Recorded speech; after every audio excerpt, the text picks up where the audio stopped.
Hello, this is Christine. You're joining me for professional development on the intervention of letter naming and letter sound fluency. Both these skills are based on the alphabetic principle, which is the concept that letters match individual sounds in words. Letter naming being a student's ability to name a grapheme, which is the symbol of a letter. Letter sound, a student's ability to connect that phoneme or that sound with the letter grapheme symbol. We know that there is a sequence to phonics instruction that moves us from simple to complex skills, from common to uncommon, and from known to unknown. While teaching this sequence, we always want to have the awareness and pay attention to what can produce potential misconceptions.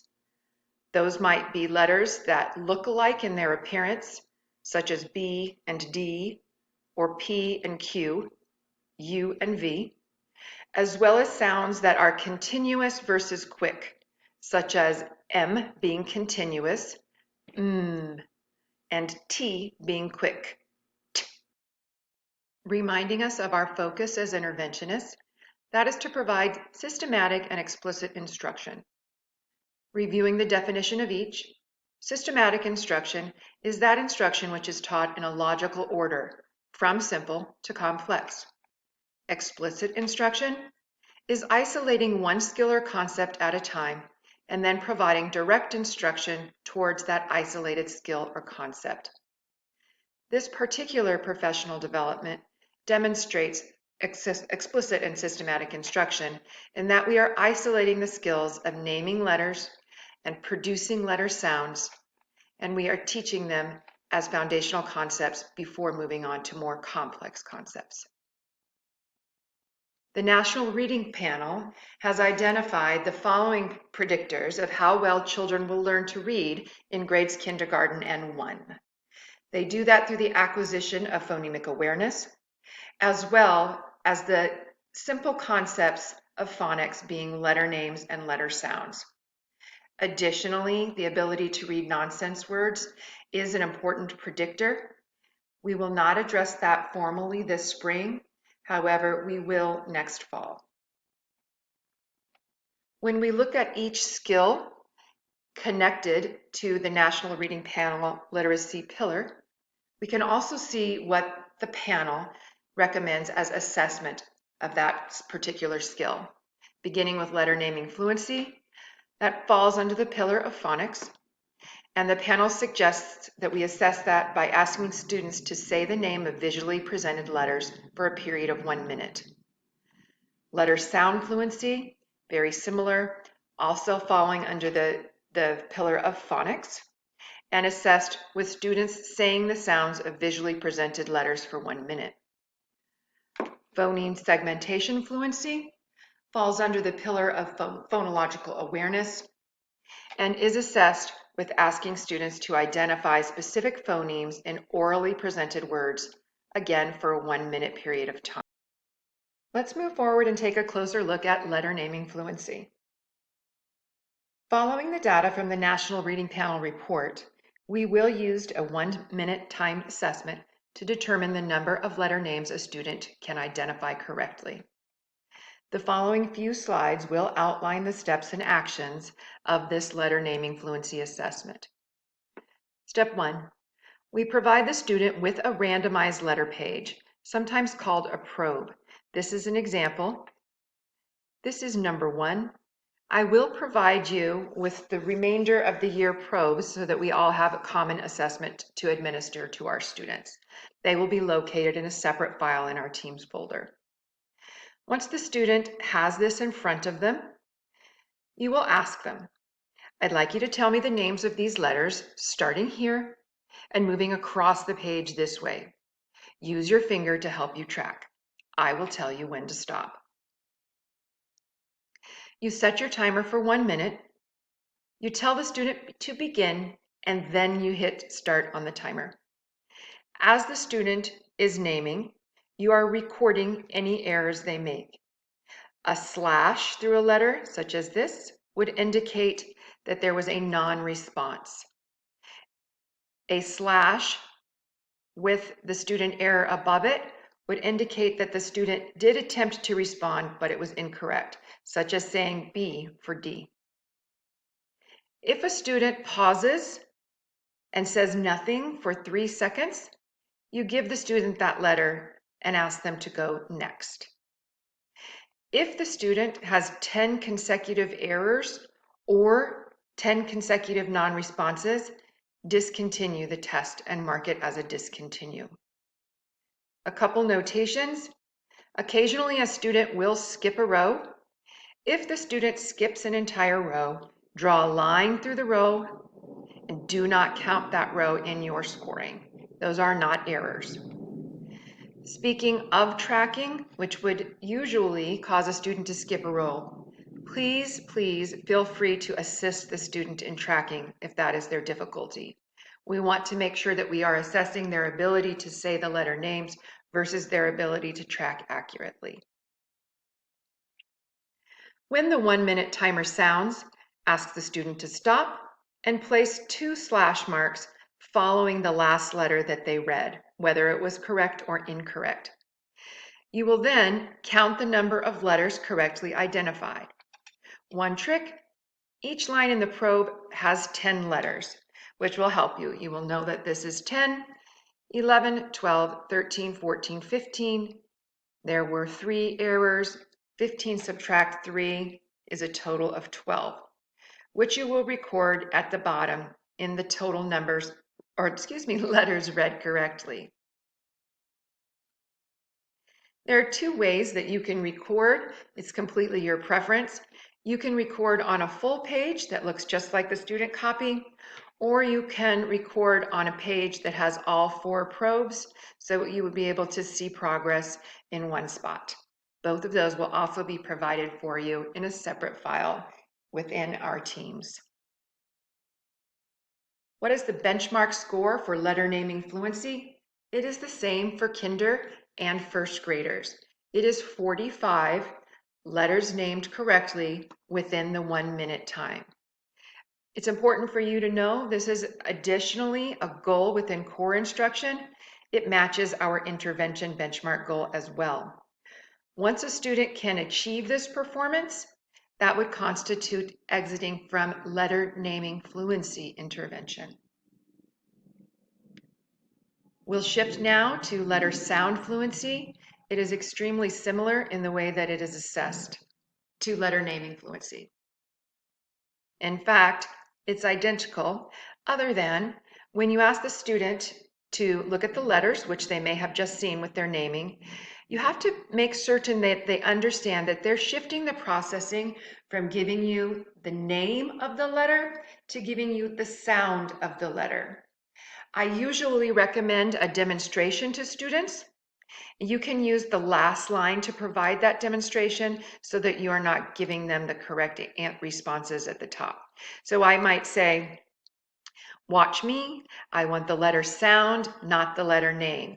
The letter sound is N, G, J, D, O. It's okay to have a short discussion with the students so that they understand the shift in the process expectation. Again, you set the timer for 1 minute. Again, you record the errors. It's the same rule for moving forward, which would be 3 seconds of a non-response and 10 consecutive errors, a discontinue. Also the same rule. As far as skipping a row, they are not counted as errors. Just put a line through, and please support the student with tracking if needed. Same, when the timer ends, you put 2 slash marks after the last sound read, count the numbers that were correctly identified as sounds, and put the total in the total line. You may also use the full page or the 4-to-a page to record your findings as you're assessing. The benchmark scores are different for kinder and first grades for letter sound fluency. The kinder goal is 40 letter sounds correctly identified within 1 minute. The first grade goal is 46 correct letter sounds identified within 1 minute. Also, a core goal as well as intervention, and when the student, kinder or first, reaches this benchmark goal, they would exit from letter sound fluency intervention. What do we need to do to prepare to begin letter naming fluency and letter sound fluency intervention, instruction, and practice? Well, we need to form small groups of 4 to 5 students using the assessment that we just discussed in the previous slides. You may want to try and group students with like ability, although it is not imperative. You will then schedule those small groups for 15-minute intervention blocks rather than 20 or 30. You'll prepare your daily letter naming fluency and letter sound fluency display for that small group, which we'll discuss here in a couple slides, as well as prepare a practice activity that you select. What happens during the 15-minute intervention session? First, you're seating those students so that they're able to see the display that you have created for them. You go through a letter naming fluency instructional routine and letter sound fluency instructional routine, both coming in the next slides. You conclude with a practice activity that's engaging, and then you dismiss the students. We'll start with the letter naming fluency instructional routine. What you see here on the right is an example of the display that I'm talking about. It is a display that contains 5 by 5 or 5 by 6 letters, both upper and lower case. You would have the students look at the display and you will signal them by saying, we're going to practice saying the names for some letters. When I touch next to a letter, think of the name of the letter in your head. Say the name of the letter out loud when I tap under it. I will model first to show you. Think, name. That's my example. M. P. Your turn. Back at the beginning.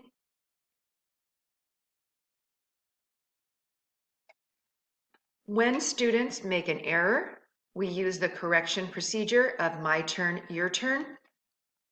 Going over the error, for example, if the student missed this, and perhaps they said V, one of the students, we would say, my turn, you, my turn, you, your turn, you, your turn, you. And then I would back up 2, so that I'm going to provide the students the opportunity to correctly identify previous letters, as well as move through the error after having the repetitious practice. Once the students as a group have gone through the display together, then you would want to give turns. They do not need to be individual turns. They can be pairs of students. They can be rows of students. They can be every other student. Please be creative with it. That also helps with student engagement. One thing to note, silence or non-response is considered an error, so students should understand that in order to have full engagement. You would treat a non-response error just as you would an incorrect response error. The instructional routine for letter sound fluency comes immediately following letter naming fluency, making sure that the students understand the change in performance expectation. It's the same thing, you're using the same display. The difference would be when you're introducing, you say, you're going to practice saying the sounds for some of the letters. When I touch next to a letter, think of the sound in your head. When I touch under the letter, say the sound as long as I'm touching under the letter. I will model how to say the sound of the first 2 letters when I touch under them. My turn.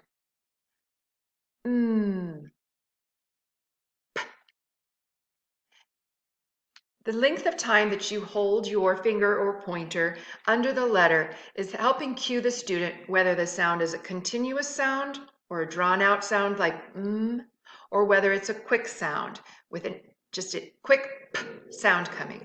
This is helping the student in the future as they learn to blend and decode. You'll use the same correction procedure when an error or a non-response is given by saying my turn, your turn, your turn, and then backing up 2 to come across that sound error once again. Also, when the group together moves through the display, then give those individual and/or partner turns so that we can increase the repetition and response opportunities. More about that daily display. It is a 5x5 or a 5x6. Here I know that you have a 5x4. Large visual. There is no rule in the way it needs to be displayed. It can be handwritten on a whiteboard. It could be typed on a smartboard. It could be on chart paper. There is no rule. It can be digital or handwritten. You do want it to contain a mix of only 5 letters. Those 5 letters shown in both upper and lowercase form. The letters that you select should be based on some information that you have. Number 1, you may need to be aware of where the students are in their sequence of introduction within the core. For example, if the students have not yet learned the letter Q and/or the sound for Q, that should not appear in your display if you can help it. You want to be able to support core content, and that would be in that students receive this instruction within core, yet still struggle and still need some intervention with additional practice and feedback. The other that may inform the letters that you choose for your display is your very own error analysis that you can collect with that initial assessment. Which letters are students consistently missing? Please be intentional. Your display should include only 1 or 2 vowels, usually 1 at the beginning. You do not want a display of only vowels. At the beginning, as students are learning to increase their fluency, you want to do your best to avoid similar looking letters or similar sounding letters. Those B and D, U and V, P and Q. You also want to be aware of the number of letters that you are displaying that have either quick or continuous sounds. So intentionality around the letters that you select for your display. You will maintain those same 5 letters until you have evidence of about 80% mastery within the group. This isn't a hard and fast. This is you knowing your students and knowing when it's time for them to move on because they have mastered. At that time, you will switch out 2 or 3 letters, not all 5 necessarily, keeping the letters within your original display that perhaps the students don't have the same amount of mastery on. Practice activities that come after the instructional routines, there isn't a rule on this either. You just want to make sure that these practice activities are engaging and intentionally filled with as many response opportunities as you possibly can. You want to make sure to continue the practice of providing corrective feedback with my turn, your turn, in order to correct and give another response opportunity. Some examples are old school flashcards, maybe total physical response with students stepping up and down stairs, the use of game boards, alphabet chants. Please use your experience and your creativity. One caution, please be explicit.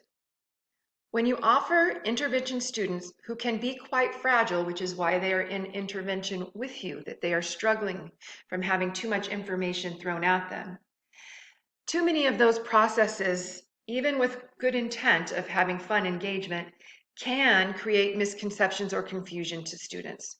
So if you produce or you ask them to participate in an activity and you're noticing that perhaps this activity is actually causing them to be confused or second guess what they have been showing progress in, please adjust accordingly and remove that particular activity. We do progress monitor letter naming fluency and letter sound fluency, as well as track that data and report that data. As far as progress monitor, with these 2 particular skills, students can grow very quickly. You may choose to administer a progress monitor probe every 2 weeks rather than once a month. This is not a requirement. The progress monitor assessment process is the same as the initial test. You will want to use a full randomized assessment page. And again, I have provided you with those probes for March, April, May, and June. If you don't start in April, you would start with the April probe, probe 2. This is to ensure that across the district, we have a common assessment. If you need additional randomized probes to test every 2 weeks, perhaps you want to take a look at letter naming fluency and letter sound fluency sooner than once every month. Here's a resource for you. This link takes you to an LNF generator, so you don't have to think of the randomized page yourself. Just like all our progress monitor, this data is formally due to have been administered and the data entered by the 3rd Thursday of each month. And you will report via a tab in your particular folder within our reporting and tracking the number of letters and or sounds that are correctly produced within the 1 minute time. Here's an example of that new tab. With your folder, these will look familiar to you. You have Phonics for Reading Progress Monitor. If you have administered and started fluency, you would have fluency. You will have rewards if you're doing multisyllabic decoding. And you will have letter naming fluency, letter sound fluency progress monitor if you are administering and teaching this particular intervention skill. It's a very straightforward data collector. Students' names are here. Here's the example of February. The number that goes in the box is the correct letter naming fluency, student achieved within the 1 minute timing, letter sound fluency within the 1 minute time. That's the only number that's entered. Thank you so much for participating in this professional development. As always, please contact any one of our team members with your questions. And if you would, please notify your program specialist when you have completed this PD, and they're going to help you with next steps. If you're interested in some video examples, they will come following this particular slide. There are examples of a student taking the letter naming fluency assessment, teacher notes during a letter naming fluency assessment, and then an instructional routine practice with a small group. Thanks for joining. Here are some letters. Tell me the names of as many as you can. When I say begin, start here and go across the page. Point to each letter and tell me the name of that letter. If you come to a letter you don't know, I will tell it to you. Put your finger under that first letter. Ready, begin. S, X, G, F, S, W, F, U, E, Z, B, X, T, Y, J, P, R, Q, C, A, B, M, T, E, J, G, C, L, N, H, I, Z, U, K,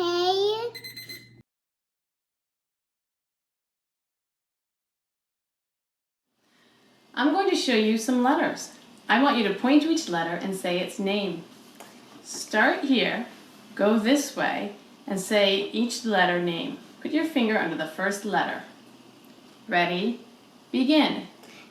S, F, Y, P, E, M, 1, A, J, B, V, S, T, Z, L, O, F, J, Y, Z, B, I, G, D, K, C, H, I, W, P, T,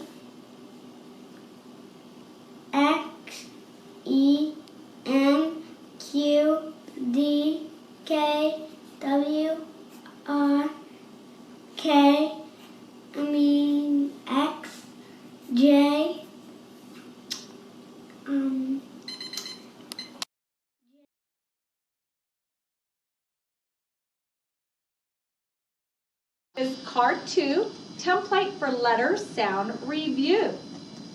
You're going to, Christian, you need to listen, okay? You're going to practice saying the sounds for some letters. When I touch next to the letter, figure out the sound in your head. When I touch under the letter, say the sound as long as I continue to touch under the letter.